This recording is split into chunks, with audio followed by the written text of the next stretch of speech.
Es como la gente que creías que conocías, pero que nunca habías visto así. Janet era sexy y tenía el don de parecer una chica normal, como la vecina. Pensabas, ojalá fuera así mi vecina. Era una persona entrañable que atendía muy bien su casa y se aseguraba de que todos estuvieran bien atendidos, hasta el punto de que quizá fuera demasiado para ella. Janet Leigh a continuación en biografía.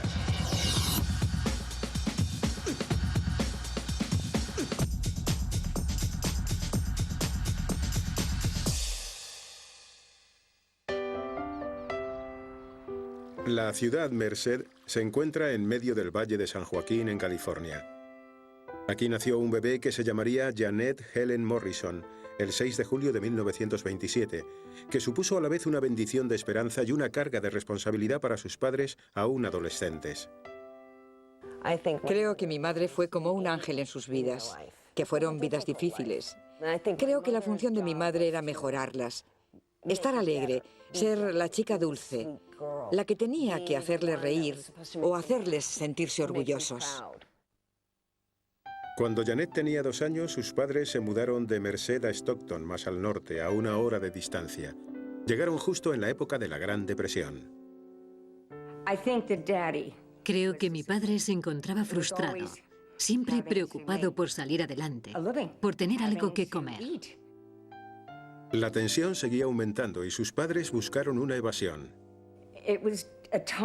Fue una época en la que todo el mundo bebía, y bebían mucho.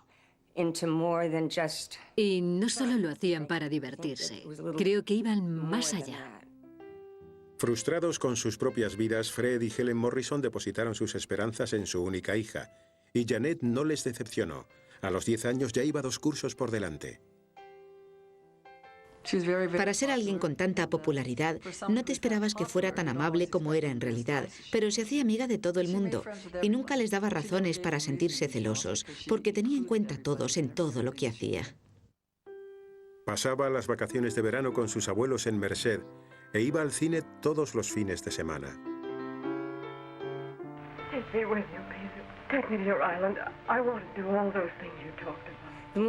El cine era un regalo del cielo, me encantaba. No es que pensara en trabajar dentro del cine, pero es que me hacía trasladarme a otra parte, a todas las partes. En el verano de 1941 falleció el abuelo por parte de padre de Janet. Como Fred Morrison no tenía un trabajo estable, sus hermanos decidieron que fuera él quien se mudara de nuevo a Merced para cuidar de su madre ciega. El esfuerzo de Janet por adaptarse a un nuevo colegio fue aún mayor cuando la adelantaron medio curso más.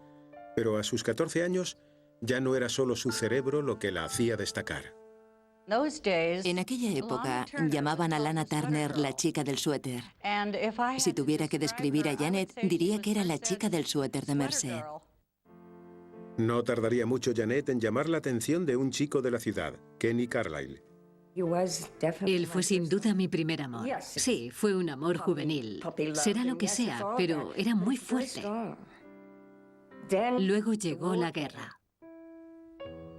Sabiendo que la guerra provocaría la creación de puestos de trabajo en los astilleros, Fred Morrison decidió mudarse con su familia otra vez a Stockton. Eso supuso un gran palo para mí. Tuvimos que volver a hacer las maletas, otra vez. Yo solo pensaba en quedarme allí, con la gente que conocía, a la que tanto quería. Volví a Merced de visita y se nos ocurrió la idea de que la única forma de la que podía quedarme en Merced era casándome con Kenny. Anhelando la estabilidad y la clase de intimidad que tenían prohibida los adolescentes en 1942, a sus 15 años, Janet Morrison y su amor del colegio recorrieron los 400 kilómetros que había hasta Reno, Nevada, y contrajeron matrimonio. Creo que simplemente no podía decir que no. Todo su interior, el fuego que llevaba en el vientre, le estaba pidiendo que empezara a vivir. Pero justo cuando parecía tener una nueva vida al alcance, iba a quedar claro que sus padres no estaban dispuestos a dejarla marchar, y ella no les iba a defraudar. Mis padres me llamaron. Debieron presentir algo. Vinieron a recogerme, y el viaje de vuelta a casa fue horrible. Aunque no les puedo culpar. Les estaba destrozando su vida, porque para ellos yo era su esperanza. Y su esperanza había volado. Ahora lo comprendo. Pero en aquel momento, vaya, no sabéis lo que fue. ¿Cómo has podido hacer esto? ¿Cómo puedes ser tan golfa? ¿Cómo le has podido hacer esto a tu madre, a tu padre? Pensé que mi vida se había acabado ahí. ¿Quién querría ser mi amigo a partir de entonces? Pensaba que no merecía la pena. Fred y Helen anularon inmediatamente el matrimonio, y Janet, aunque se encontraba avergonzada y deprimida, volvió a Stockton decidida a ponerle al mal tiempo buena cara. Cuando volvió creía que ya no tenía amigos, pero estaba siempre animada. Nunca se la veía decaída. Yo nunca la vi en ningún momento decaída. En 1943, Janet inició sus estudios en la Universidad del Pacífico de Stockton. Al descubrir el efecto que su coro tenía en los pacientes psiquiátricos, le sirvió de inspiración para inventar su propia especialidad, la terapia musical. Pero para una estudiante tan atractiva, las tentaciones del amor nunca anduvieron lejos. Yo conocí a Stan, y como era amiga de Janet, Stan me pidió que se la presentara. Me dijo que tenía muchas ganas de conocerla, y yo le dije, vale, yo me encargaré de presentaros. Y desde entonces fue la chica de Stan. El 6 de octubre de 1945, a los 18 años de edad, Janet se casó con Stan Rims, que tenía el sueño de dirigir una orquesta. Janet creyó que sus padres finalmente le iban a dejar marcharse, al menos por el momento. Eran jóvenes y siempre habían estado atados a mí. De modo que se marcharon y terminaron en la estación de esquí de Sugar Bowl. Mi padre trabajaba como ayudante recepcionista y mi madre en el restaurante y haciendo las habitaciones. Fred Morrison tenía una foto de su hija orgullosa y estratégicamente situada en su mesa. Un día la actriz Norma Shearer, que se estaba registrando como todos los años, se fijó en ella. Fred se aseguró de que Norma se llevara una copia de la foto en su viaje de regreso a Hollywood. Pocos meses después, el marido de Janet, Stan, comunicó su plan de ir con su orquesta a Los Ángeles. Con el dinero que sus padres le prestaron y un crédito del Estado, Stan pagó a los 16 músicos profesionales y a la cantante, mientras Janet servía como sumisa esposa y ayudante sin sueldo. Estaba dispuesta a hacer lo que fuera por ayudar. Stan estaba muy ocupado con su orquesta y a veces yo pensaba que no le prestaba suficiente atención a ella. Era un hombre con grandes sueños y quería tener una orquesta por encima de todo. A las pocas semanas de ensayos, la orquesta de Stan hizo una prueba para una de las agencias cazatalentos más importantes de la ciudad, la MCA. Pero llegó demasiado tarde. La época de las orquestas ya se había acabado. Stan estaba destrozado. Todos nos sentíamos muy mal, porque había trabajado mucho e invertido mucho dinero en la orquesta. Entonces nos quedamos como, ¿a dónde vamos a ir? ¿Qué vamos a hacer? Y entonces fue cuando recibí aquella carta. La carta era de la MCA, pero no era para Stan. La foto de Janet que se llevó Norma Shearer había llegado hasta la sección de nuevos talentos y querían verla. Janet quería impresionar a la gente cazatalentos de Hollywood y se puso su vestido más elegante y más maquillaje del que había utilizado en toda su vida. Entré en la oficina de Lewis Green y tenía allí una foto mía. Cuando me vio, volvió a mirar a la foto, me miró a mí y me dijo, ¿dónde está esta chica? ¿Quién eres tú?, me dijo. Mañana tengo una cita en la metro, por favor, vuelve como en esta foto. Al día siguiente, Janet se puso un vestido rosa sencillo y por la tarde firmó un contrato de 7 años con la Metro Goldwyn Mayer. El sueño de sus padres se había hecho realidad. En el verano de 1946, la Metro era la mayor fábrica de estrellas de Hollywood. Janet Morrison Rims, a sus 19 años, era uno de los muchos jóvenes que había bajo contrato. Aunque no tenía experiencia como actriz, Janet tenía la inocencia natural que el estudio quería para su nueva película, The Romance of Rosie Riggs. A las pocas semanas hacía su debut en el cine con este drama sobre la guerra civil. Con la aprobación de los estudios, el actor Van Johnson cambió Janet por Janet y le sugirió el apellido Lee, inspirándose en el del general confederado. It's ours, Lucy. Nothing's gonna keep us from having it now.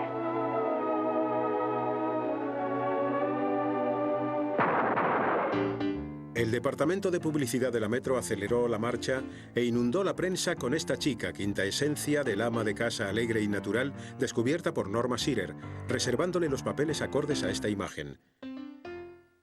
El éxito de Janet, con su imagen de pureza y elegancia, la convirtió en ídolo del público y en fuente de ingresos para el estudio. Janet Leigh as Eileen, loveliest prize of French womanhood. I fall in love constantly, indiscriminately. The effect is the same as if I never fell in love at all. I don't know what you said to the others, Andre. I only know that when you spoke to me, you loved me. Fue algo increíble. No sabía lo que me estaban arrastrando. No podía dejar de sentirme agobiada. Estaba constantemente agobiada, esa es la verdad. No me podía creer que me estuviera pasando a mí. Y puesto que me había tocado, intenté ganármelo. Aunque el trabajo era exigente, al menos los papeles eran familiares. Cada estrella solía llevar una determinada imagen a cuestas, y eso era debido a que así es como eran en realidad, y así es como funciona el mundo de las estrellas. Quería que se desprendiera un poco de ella, que no la perdiera, pero que cambiara esa imagen por otra más seria. Le dije que reflexionara sobre su vida, en la que habría pasado por momentos malos con su familia, y que intentara sacar esos sentimientos en su interpretación. Janet, a los 19 años, tenía ya toda una vida de experiencias con las que inspirarse, sobre todo ahora que Fred y Helen Morrison vivían con ella y compartían los $150 que llevaba a casa todas las semanas. La familia tenía sus propios problemas. No sé cuáles eran en concreto, pero las cosas no iban bien en la familia y yo presagiaba que les iba a ocurrir algo malo. Creo que fue muy afortunada de poder salir de allí todos los días para ir a los estudios. Janet hizo todo lo que pudo por hacer de buena chica tanto dentro como fuera de la pantalla. Al hacer de su padre su agente comercial, cumplió con el papel de hija obediente, pero el papel de devota esposa era otra historia.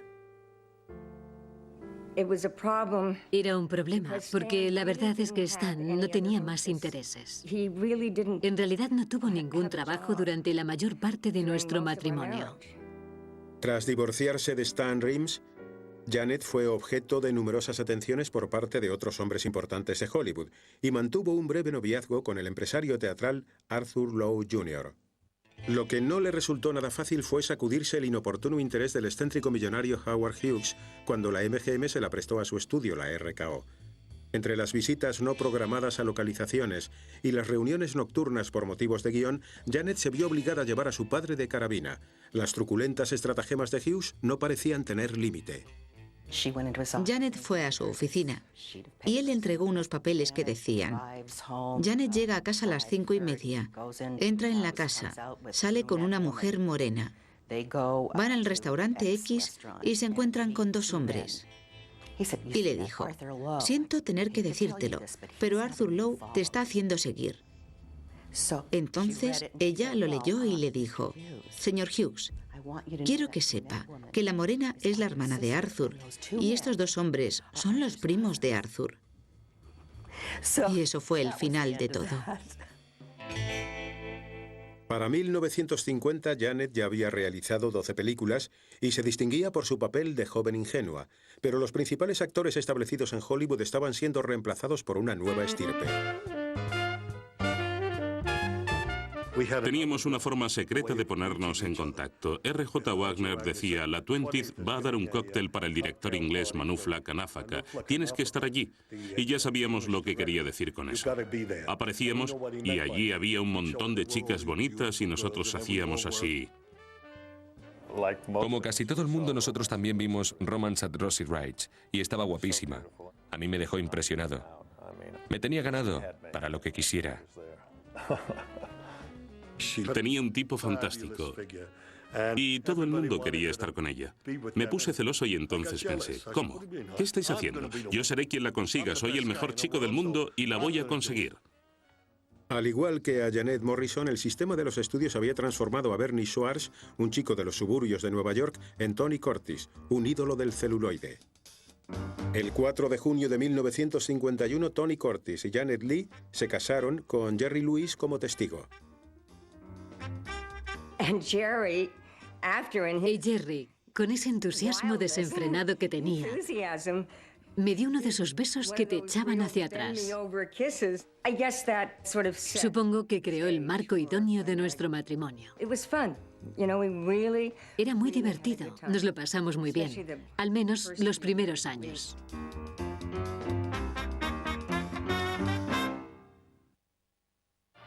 Tony Curtis and Janet Leigh, the popular Mr. and Mrs. Team from Hollywood, greeted by their fans. En 1951, Janet Leigh y Tony Curtis eran la pareja de moda en Hollywood. No encontrabas ninguna revista de cine en la que no estuvieran ellos en la portada.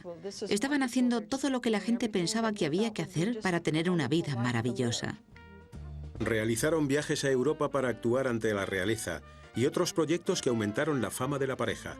Tanto en las revistas como en la vida real, sus días transcurrían entre fiestas y estrenos. Por supuesto, también hacíamos vida de familia y existía camaradería, amistad y todo eso, sin duda alguna. Aquellos primeros días fueron muy divertidos y muy agradables.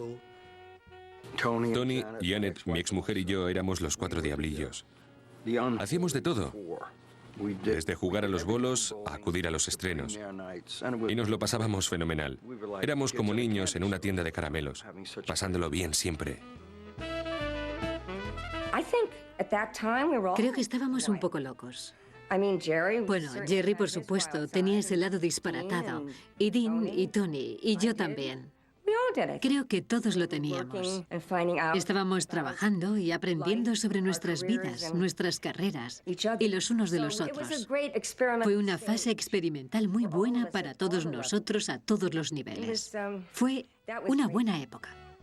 Para un grupo de amigos, todos con fulgurantes carreras y una pareja que seguía muy enamorada, combinar el trabajo con el placer parecía ser la única vía posible.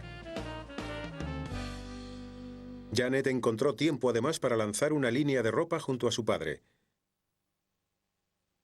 El fracaso de la empresa supuso otra decepción para Fred Morrison y aumentó las tensiones en su maltrecho matrimonio con Helen. Pero a Janet, los frecuentes viajes de negocios le atrajeron la atención de Richard Rodgers y Oscar Hammerstein, y una oferta para ser la estrella de una nueva obra de Broadway, Pipe Dream. Me hacía mucha ilusión. Me parecía un sueño. Y me atraía mucho la idea de Broadway, Rodgers y Hammerstein. Era como...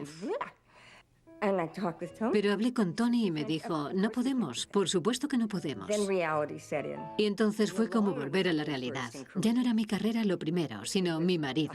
Y si querías que tu matrimonio funcionara, tenías que poner tu carrera en segundo lugar.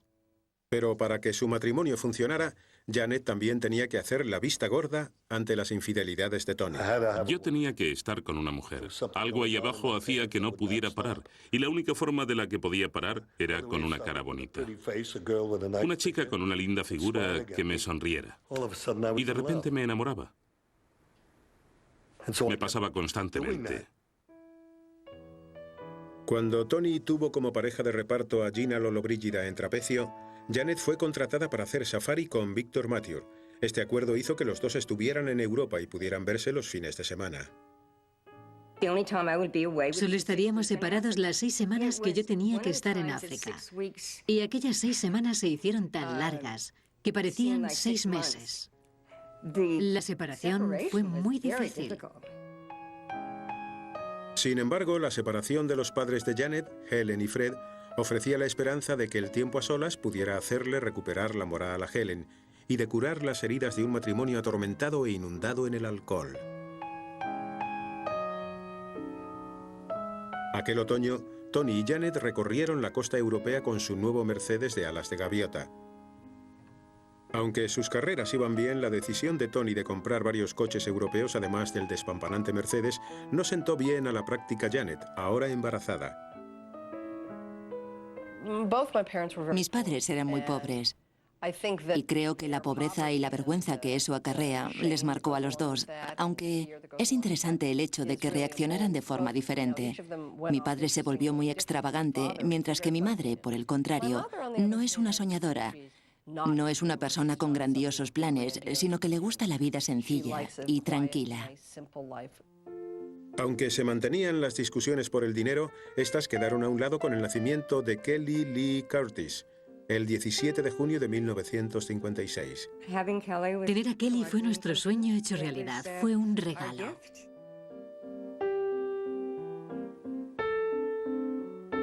La vida de Janet se volvió un poco más estable.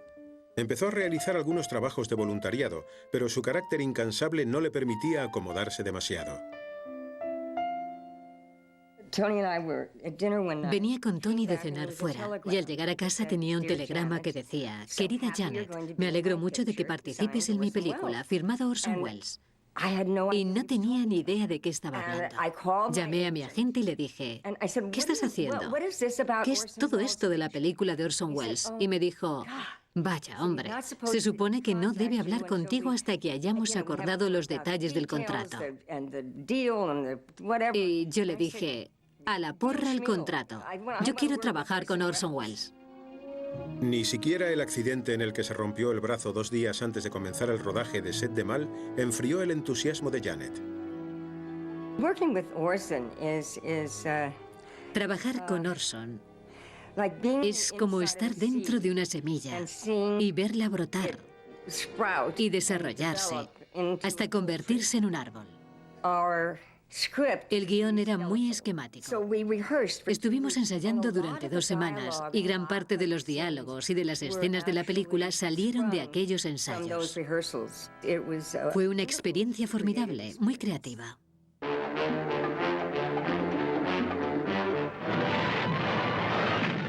Una escabrosa historia de asesinatos, corrupción y drogas enmarcada en la frontera de México con Estados Unidos, Set de Mal era una película insólita para una actriz que se había hecho famosa en dramas convencionales y comedias disparatadas.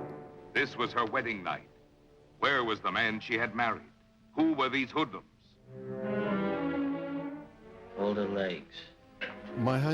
Creo que Orson Welles en Set de Mal estaba buscando a una chica típica norteamericana, que fuera elegante y a la vez sexy. Nunca se había visto ningún aspecto escandaloso en Janet Leigh. Y ponerla en circunstancias sórdidas crea un contraste y una tensión muy interesante. Janet Leigh sale muy rubia y muy blanca en esta película. Está como en blanco toda la película, como si estuviera hirviendo a fuego lento en su propia llama.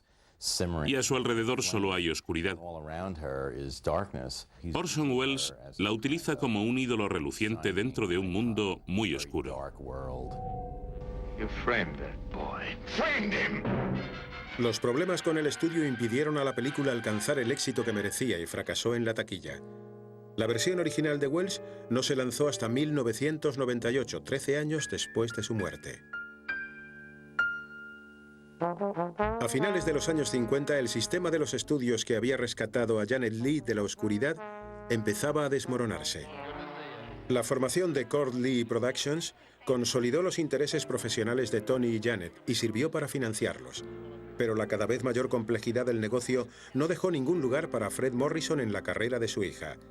Janet seguiría siendo la fuente de recursos financieros de sus padres, algo de lo que nadie se sentía feliz, en especial Fred Morrison.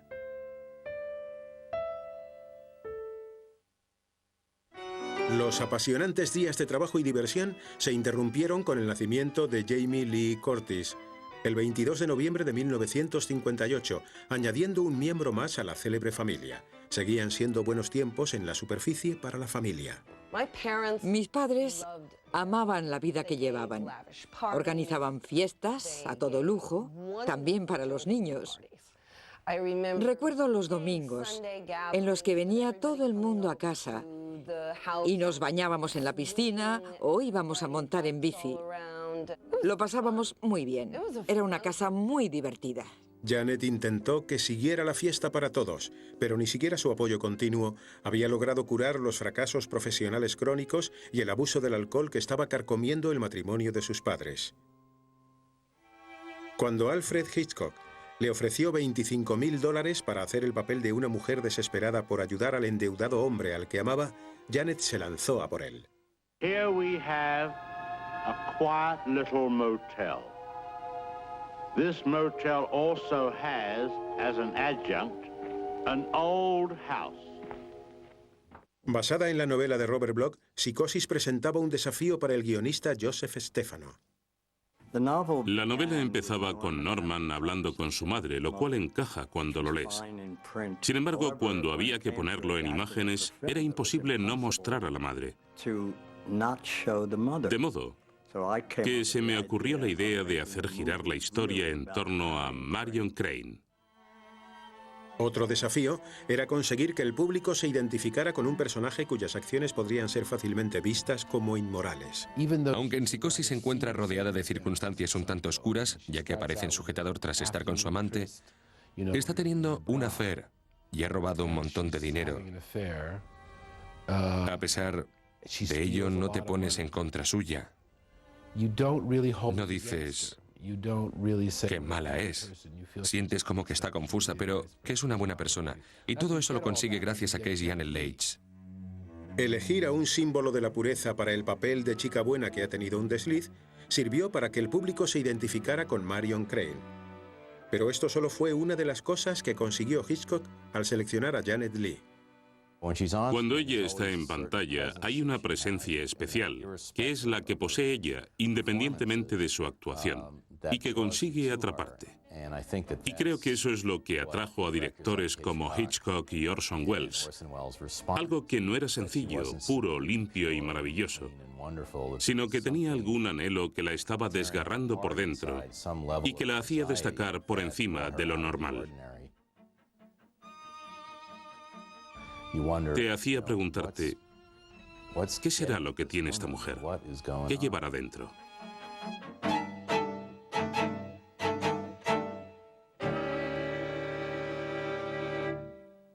Además de aprovechar las cualidades como persona que tenía Janet, Hitchcock puso a prueba también sus conocimientos como actriz. Marion Crane en Psicosis era un papel casi de mimo, porque una gran parte transcurre sin diálogo. Era como expresar tus pensamientos sin utilizar la voz. Fue todo un reto. No fue el único reto al que se enfrentó. Otro fue adaptarse a la meticulosidad con la que planeaba el director cada toma. Me dijo, no te voy a molestar intentando dirigirte en cada detalle, pero solo te voy a decir una cosa. No puedes cambiar el movimiento de mi cámara. Tendrás que adaptar lo que hagas al movimiento de mi cámara. Y eso era todo un desafío como actriz. Conocer a tu personaje lo suficiente y poder adaptar tu mente de forma que te levantaras cuando él necesitara que te levantases y que todo quedara tan natural. The murderer, you see, crept in here very slowly. Of course, the shower was on, there was no sound, and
Yo estaba en el público junto a la prensa de Nueva York el día del estreno a las 10 de la mañana. Vi aquella escena de la ducha y solo les puedo decir que todo el cine estaba gritando. Los críticos se miraban unos a otros y no se lo podían creer. No pude oír entonces el sonido de fondo de los violines hasta que escuché la banda sonora en casa, porque todo el público estaba gritando durante toda la escena. Era todo un grito, no se lo podían creer. Y es que fue algo increíble. Y era Janet Leigh. No se había oído nunca que en una película de Hollywood mataran a la estrella protagonista a los 45 minutos. Habían asesinado a la estrella, ¿y entonces qué? Por supuesto, Hitchcock era muy consciente de esto. Podía haber utilizado a una actriz secundaria para el papel, pero al elegir a Janet Leigh, creo que nos preparó una gran trampa para que cayéramos en ella. No es ninguna casualidad que después de ver esa película, casi todo el mundo sienta miedo en la ducha. Yo sigo sin poder meterme en la ducha. Es la verdad. La película tuvo un éxito de público inmediato y le sirvió a Janet para conseguir una nominación al Oscar por Mejor Actriz de Reparto. No consiguió el Oscar, pero se llevó a casa el Globo de Oro y la satisfacción de que su interpretación de Marion Crane había dejado una huella imborrable en la psiquis de toda una nación. Pero justo cuando alcanzaba la cima de su carrera, en su vida familiar se auguraban problemas. El domingo 6 de agosto de 1961, Fred Morrison se presentó en la casa de los Curtis sin saber que Tony y Janet volvían a tener problemas de dinero. Era el momento menos indicado para pedir un préstamo, pero Fred estaba desesperado y tuvieron una gran discusión. Para el día siguiente, 7 de agosto, Janet tenía planeado un viaje a Mónaco y se subió al avión dejando a su padre por primera vez sin haberle prometido ayuda alguna. A pesar de la distancia geográfica, Janet seguía preocupada por su padre hasta que el sábado 12 de agosto sonó el teléfono en mitad de la noche. Todo el mundo pierde a sus padres, y yo no soy una excepción. Pero cuando los pierdes porque se han quitado la vida ellos mismos, es muy difícil de asumir. Enseguida piensas que podías haber hecho algo. Que yo podría haber hecho algo. Piensas si podía haberlo parado de alguna forma. Me pregunto si podía haberlo parado. Y mi madre empezó a suicidarse el día que murió mi padre. Solo que lo hizo de otra forma, diferente. Simplemente dejó de vivir. Helen Lita Morrison murió 13 años después, en agosto de 1974. A las pocas semanas del suicidio de Fred Morrison, la familia Curtis se embarcó rumbo a Sudamérica. Tony trabajaría en Taras Bulba y se enamoraría de la actriz de 17 años, Christine Kaufman. Cuando estaba en Argentina, yo no estaba enterada de sus intereses. Pero no habría tenido las consecuencias que tuvo de no haber ya un germen anterior. No puedo decir que ese fuera el motivo. Nunca es una sola persona la que lo provoca todo. Estábamos atraídos por imanes diferentes que nos hacían separarnos continuamente. Trabajabas en una película, ocupado día y noche, y no tenías otro mundo a tu alrededor, solo el del rodaje. Te enamorabas de la peluquera o te hacías buen amigo del encargado de vestuario. Alguna otra persona te proporcionaba droga. No se puede mantener una familia con separaciones así. No se puede. Es imposible. A principios de 1962, Tony Curtis pidió el divorcio. Haciendo gala una vez más de sus buenas dotes para salir adelante, Janet viajó a Nueva York y repartió equitativamente entre la prensa su versión de la ruptura, mientras un accidente al resbalar en el cuarto de baño la llevó al hospital con una conmoción cerebral. Era muy triste ver a Janet en aquellos momentos, tan evidentemente dolorosos por los que estaba pasando. Perdió bastante peso. Y creo que la verdad es que desde entonces ya no lo ha vuelto a recuperar. No hay nada que me ponga más triste que ver a mi madre llorando. Si la veo así, quiero saber inmediatamente qué es lo que le está pasando. y buscar rápidamente un remedio.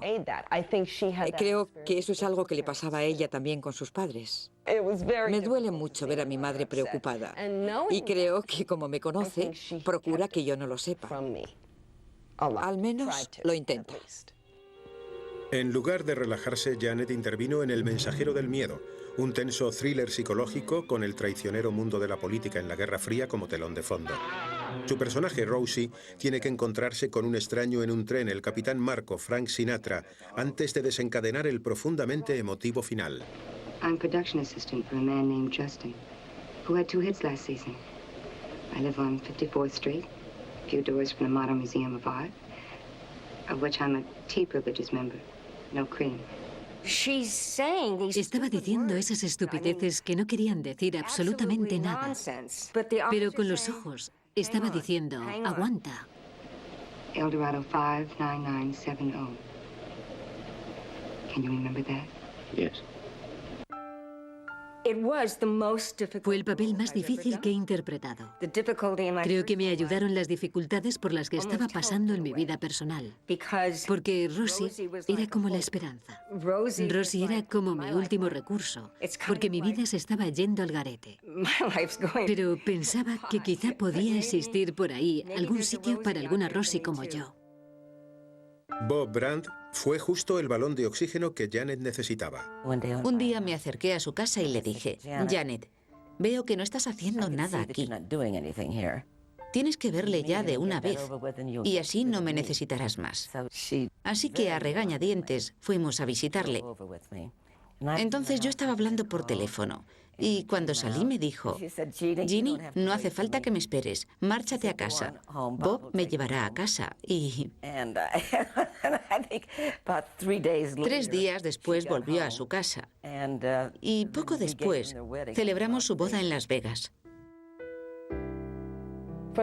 Desde el momento que se conocieron, creo que tenían claro que iban por el mismo camino. Y la verdad es que no se han desviado mucho desde entonces. Suelen pensar de la misma forma. Comparten el mismo sistema de valores y una gran ética de trabajo. Y creo que es una combinación que encaja a la perfección.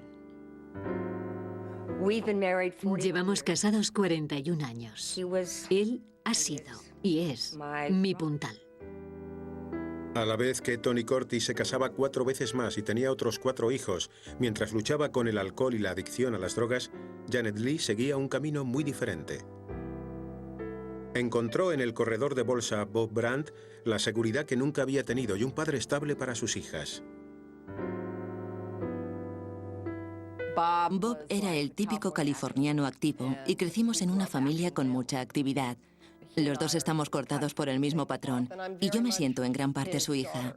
Cuando alguien me da la mano hacen ¡ay! Y yo les digo siempre que me he criado con un hombre que piensa que somos según damos la mano. Eran como una serie de televisión de la época. Ya saben, esas series familiares sobre la familia perfecta. El padre perfecto, la madre, las niñas, los animales. La familia siempre ha sido importante para Janet. Creo que siempre ha sido lo primero. La familia era lo primero incluso cuando los estudios la volvieron a llamar, pero el trabajo de Janet Leigh en Hollywood aún no había acabado. La obsesión de Hollywood por la juventud restringía el número de papeles para una actriz cercana a los 40. Janet Leigh volcó gran parte de su energía en la política, trabajando en el censo, con el Servicio de Información estadounidense o sirviendo en la Junta Asesora del Cuerpo de la Paz. Tras la muerte de Kennedy, Janet seguía siendo muy famosa por el hecho de que estaba haciendo servicios públicos y era una persona muy preocupada por los problemas. Lyndon Johnson lo sabía y se reunió con ella y le preguntó si estaba interesada en ser embajadora en algún sitio. Aunque se pensó muy en serio la oferta de Johnson de convertirse en la embajadora de Estados Unidos en Finlandia, una vez más se decidió por su familia. Janet Leigh continuó apareciendo en películas y en la televisión, incluyendo varias con su hija, la actriz Jamie Lee Curtis.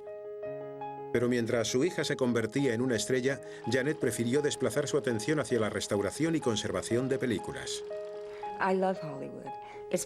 Me encanta Hollywood y me ha dado mucho.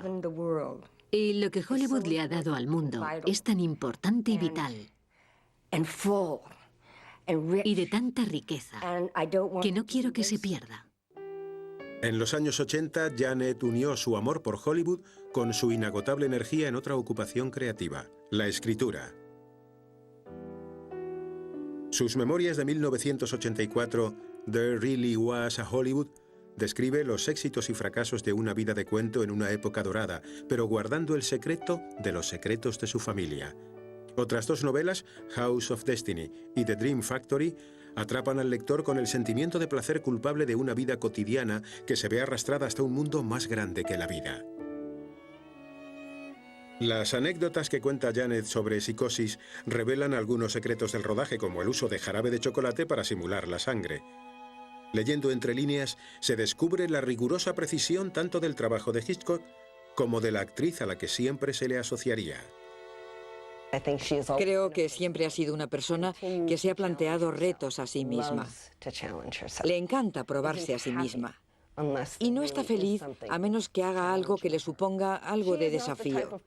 No es el tipo de persona que le guste ir a lo fácil. Mi madre es toda una fuerza de la naturaleza. Para una mujer a la que nunca le parecía suficiente lo que hacía por los demás, unir a sus casi 50 años de trabajos benéficos una fundación para el cine y la televisión le parecía algo natural. Con el lema «Cuidamos de los nuestros», la fundación ofrece servicios médicos y residenciales a unos 125.000 ex-empleados de la industria cada año. Es tan bonito. Y tengo tantos amigos míos allí.